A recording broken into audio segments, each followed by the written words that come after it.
Once again welcome to humanities hive. मेरे साथ आप क्लास 12 की पॉलिटिकल साइंस की बोर्ड एग्ज़ाम की प्रिपरेशन कर रहे हैं और जिसमें हम 6 चैप्टर स्टार्ट कर चुके हैं और आज ये उसका 5th पार्ट है जिसमें हमने environment concern, global common but differentiated responsibilities, Kyoto protocol और कॉमन बट डिफरेंशिएटेड रिस्पॉन्सिबिलिटीज़ बहुत इंपॉर्टेंट टॉपिक है आपके एग्जामिनेशन पॉइंट ऑफ व्यू से। जिन्होंने वो क्लासेस नहीं देखी हैं वो जाके देख सकते हैं। आज फिर एक इम्पॉर्टेंट टॉपिक करेंगे, India stand on environment issues. इससे पहले एक छोटा सा टॉपिक है कॉमन रिसोर्सेज, और ज़्यादा इम्पॉर्टेंट नहीं है बट स्किप नहीं कर सकते। Common property resources, common property जिसपे किसी एक इंडिविजुअल का कंट्रोल नहीं होगा, पूरी कम्युनिटी आसपास के लोग उसका यूज़ मिलके करेंगे, फिर वो लैंड हो, फॉरेस्ट हो, वाटर हो, वो हम सबका है।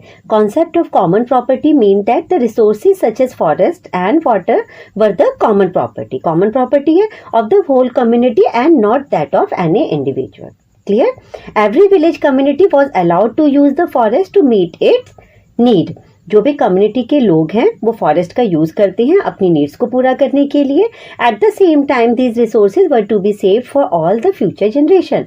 हम उसका यूज कर रहे हैं लेकिन हमें अपनी फ्यूचर जनरेशन के लिए भी कुछ सेव करना है। ऐसा नहीं कि अभी ही सारे नेचुरल रिसोर्सेज को हम पूरी तरह खत्म कर देंगे। Why did the common property such as forest decrease and decay in quality? Why? ये आप सबको पता है, पॉपुलेशन ग्रोथ की वजह से, इंटेंसिव एग्रीकल्चरल प्रोडक्शन की वजह से पॉपुलेशन ग्रोथ हो रही है, तो उनका सेटलमेंट कहीं करना है तो day by day trees cut हो रहे हैं। एग्रीकल्चर प्रोडक्शन के लिए डिफॉरेस्टेशन किया जा रहा है, जंगलों को साफ किया जा रहा है। प्राइवेटाइजेशन ऑफ द फॉरेस्ट का जो लैंड एरिया है वो कंपनीज के हाथ में, एमएनसीज के हाथों बेचा जा रहा है। डिग्रेडिंग इकोसिस्टम, और इकोसिस्टम हमारा डिग्रेड हो रहा है। वाई? क्यों? Day by day trees cut करे जा रहे हैं और फॉरेस्ट का जो एरिया है वो कम होता जा रहा है। सेक्रेड ग्रोव्स इन इंडिया, वो जो फॉरेस्ट में वो जगह जिसको वो एक पवित्र स्थान की तरह वो ट्रीट करते हैं वहाँ के जो ट्राइबल पीपल होते हैं। Many tribal communities in India have treated certain patches of forest land as sacred groves. We have such sacred groves specially in Maharashtra, Karnataka, Kerala, since they are regarded as sacred they should be preserve. आपके north east वाले area में, आपका MP में, इन सब जगह sacred groves पाए जाते हैं, इनको प्रिजर्व करने की जरूरत है। क्यों? ये हमारे लिए बहुत इंपॉर्टेंट है। Value of sacred Grove, it could also conserve countries biodiversity and wild life.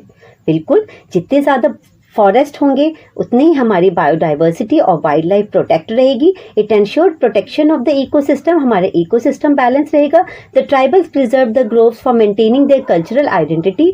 और जो ट्राइबल पीपल हैं वो इनको इसलिए भी प्रिजर्व रखना चाहते हैं क्योंकि कहीं ना कहीं उनकी इससे कल्चरल आइडेंटिटी है और रिलीजियस बिलीव्स भी उनके इसके साथ जुड़े रहते हैं। Protection of the sacred groves is full of problems and difficulties for 2 reason. But sacred groves को प्रोटेक्ट करना इतना इजी नहीं है। इसके पीछे 2 रीजन है। फर्स्ट, आपको पता है पॉपुलेशन ग्रोथ की वजह से, क्योंकि उनका फिर ह्यूमन सेटलमेंट होगा तो आपको वो लैंड को साफ करना पड़ेगा। फॉरेस्ट धीरे धीरे खत्म होते जा रहे हैं इस रीजन से। And the second reason is conflict between state laws and rights of the people. State laws और वहाँ के जो ट्राइबल पीपल है उनके बीच में कॉन्फ्लिक्ट होता है। फॉर एग्जाम्पल, ये अगर फॉरेस्ट एरिया है, यहाँ के जो ट्राइबल पीपल है वो यहाँ पे कितने सालों से यहाँ पे रह रहे हैं, इमोशनली रिलीजियस हर तरीके से वो इस अपने जंगल से वो अटैच होते हैं, वहाँ से नहीं जाना चाहते। और जो हमारी गवर्नमेंट है अगर उस फॉरेस्ट का जो लैंड एरिया है, कुछ लैंड एरिया किसी एमएनसीज को वो बेच दे या ऐसा कॉन्ट्रैक्ट साइन कर दे कि वो यहाँ पे कंपनी या इंडस्ट्री लगा सकती है, तो ऐसे में वहाँ के ट्राइबल पीपल को वहाँ से डिस्प्लेस्ड होना पड़ता है। तो यहाँ पे दोनों के बीच फिर कॉन्फ्लिक्ट होता है और बहुत सारे एग्जाम्पल हैं जब इस तरह के इशू गवर्नमेंट और ट्राइबल पीपल के बीच हुए हैं। तो ये सेक्रेड ग्रोव्स को प्रोटेक्ट करने के लिए ये 2 रीजन है, 2 प्रॉब्लम्स है। अब जो हमारा इंपॉर्टेंट टॉपिक है, what stand did India take on environmental issues. बहुत हमने सारा डिस्कस कर लिया environmental issue, Kyoto protocol, international level पे UNFCCC, Rio summit. But India ने अपने लेवल पे क्या स्टेप लिया, ये तो रिसेंट का है। लास्ट ईयर गवर्नमेंट की तरफ से इनिशिएटिव लिया गया था द प्लांट फॉर मदर, एक पेड़ माँ के नाम, जिससे ऑल इंडिया में बहुत ज़्यादा नंबर्स में ट्रीज को प्लांट किया गया। चलो, your first point is India is a signatory to Kyoto protocol. कल भी बताया था इंडिया ने क्योटो प्रोटोकॉल पे साइन किए थे 2002 में। ओके, कब हुआ था क्योटो प्रोटोकॉल? ज़्यादा डिटेल में बताने की जरूरत है, लास्ट क्लास में बिल्कुल क्योटो प्रोटोकॉल डिटेल में क्या है 1997 में, वही सारे पॉइंट्स इसमें रिपीट है। 1992 UN framework convention on climate change, it set out international goals for reducing gas emissions. यही हमने डिस्कस किया था कि जो कार्बन डाइऑक्साइड, मीथेन जैसी गैसेस हैं, क्लोरोफ्लोरोकार्बन जैसी गैसेस हैं, उनके एमिशन को रिड्यूस करना है, कट ऑफ करना है।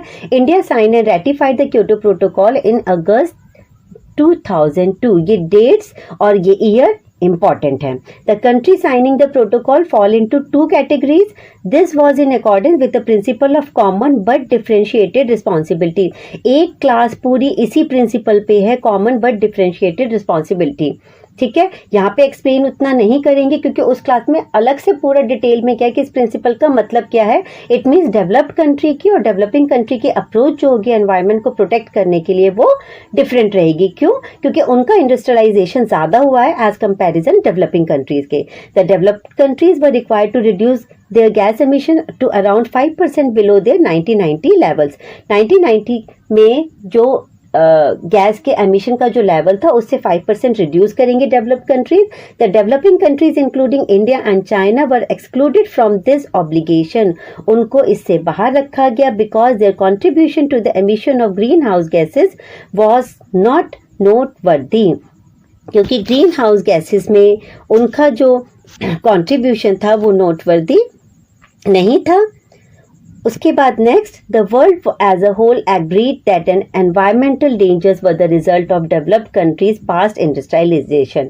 और पूरा वर्ल्ड इस बात पे एग्री था कि जो एनवायरमेंट का डिग्रेडेशन हुआ है उसके लिए रिस्पॉन्सिबल पास्ट इंडस्ट्रियलाइजेशन है डेवलप्ड कंट्रीज का। Developing countries such as India, China, Brazil had argued at the UNFCCC united nation framework Convention on Climate Change, why should the developed countries expect them to be more environmentally aware today than they were yesterday? अब हमें क्यों कहा जा रहा है कि हम ज़्यादा अवेयर है? अभी तो हमारा प्रोसेस ऑनगोइंग है इंडस्ट्रियलाइजेशन का। फिर हम इतनी ज़्यादा अगर एनवायरमेंट फ्रेंडली हो जाएंगे तो हमें इंडस्ट्रियलाइजेशन को रोकना पड़ेगा, वो रुक जाएगा तो डेवलपमेंट रुक जाएगी, डेवलपमेंट रुक जाएगा तो इकोनॉमिकली हम बिल्कुल पीछे हो जाएंगे। And with our growing needs we could not afford to slow down our industrial growth. और हमारी जो अभी नीड्स हैं उनको पूरा करने के लिए अभी हम इंडस्ट्रियल ग्रोथ को स्लो डाउन नहीं कर सकते। That's why common but differentiated responsibilities वाले प्रिंसिपल को हमें फॉलो करना पड़ेगा। Okay, your second point is India's participation in global efforts to reduce global warming. Global warming को reduce करने में इंडिया का क्या participation क्या है? India's national auto fuel policy mandates cleaner fuels for vehicles. Vehicles के लिए cleaner fuel का use किया जाएगा जिससे global warming पे थोड़ा control किया जाए। The Energy Conservation Act passed in 2001. Energy Conservation Act पास किया गया 2001 में, outlines initiative to improve energy efficiency को improve किया जाए। The Electricity Act of 2003 and encourages the use of renewable energy. Indian government renewable energy को promote कर रही है और वाटर बॉडीज को अपने लेवल पे साफ किया जा रहा है। गवर्नमेंट की तरफ से बहुत सारे प्रोजेक्ट चलाए जा रहे हैं अमृत इनिशिएटिव के अंडर। अमृत इनिशिएटिव के अंडर वाटर बॉडीज को क्लीन करने के लिए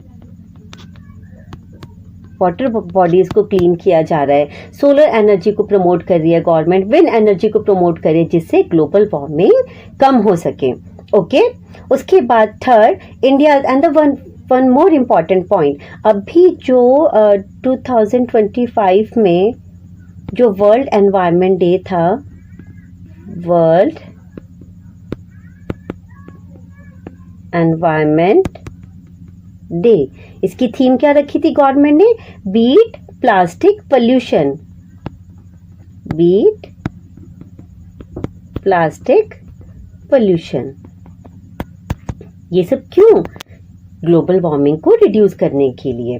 ओके, ये सब 2025 का world environment day, beat plastic pollution और अमृत इनिशिएटिव के अंडर वाटर बॉडीज़ को रेजुवेनेशन के लिए अप्रूव किया गया है। ओके, चलो उसके बाद आते हैं, India adopted the Vienna convention on ozone depleting substances and the Montreal protocol. Montreal protocol भी हमने डिस्कस किया था। क्या था मॉन्ट्रियल प्रोटोकॉल?